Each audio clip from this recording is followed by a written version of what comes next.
পবিত্র ঈদুল আজহায় সৌদি আরবে কোরবানি করা হয় লাখ লাখ পশু। আল্লাহর সন্তুষ্টির আশায় দেশটির নাগরিকদের পাশাপাশি হাজিরা এই কোরবানি দিয়ে থাকেন। আর হজের সময় মাংসের এই প্রাচুর্য সৌদি আরবের সমস্যা হয়ে দাঁড়ায়।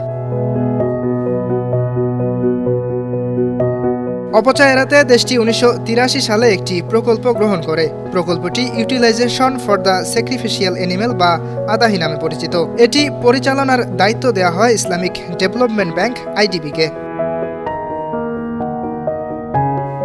প্রতি বছর দুম্বার মাংস নামে বাংলাদেশেও এসব গোশত পাঠানো হয়। এছাড়াও আফ্রিকা ও এশিয়ার মুসলিম দেশগুলোতে এসব মাংস বিতরণ করা হয়। বিশেষ করে আফ্রিকার দেশগুলোতে বেশি দেওয়া হয়। আইডিবির মাধ্যমে কোরবানি করা এসব মাংস নিয়ম মেনে বন্টন করা হয়। মসজিদুল হারামের আশেপাশে দরিদ্রদের মধ্যে গোশত বিতরণ শুরু হয় পবিত্র ঈদুল আজহার প্রথম দিন। কোরবানির গোশত মুসলিম দেশগুলোতে পাঠাতে শিপিং শুরু হয় মহরম মাসের প্রথম দিন।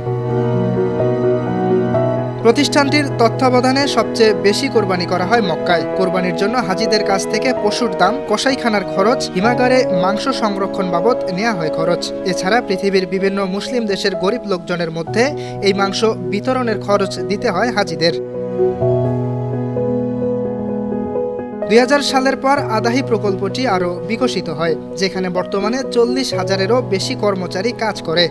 অতিরিক্ত মাংস প্রক্রিয়াজাতকরণের জন্য একটি কেন্দ্র প্রতিষ্ঠা করা হয়েছে। প্রকল্পের শুরু থেকে এখন পর্যন্ত ৩,৩০,০০,০০০ পশু কোরবানি দেওয়া হয়েছে, যার সব গোশত মুসলিম দেশগুলোতে বিতরণ করা হয়েছে। বিশ্বের প্রায় ১০ কোটি মানুষের ঘরে এ মাংস পৌঁছানো হয়েছে। নিউজ ডেস্ক, বানো টিভি।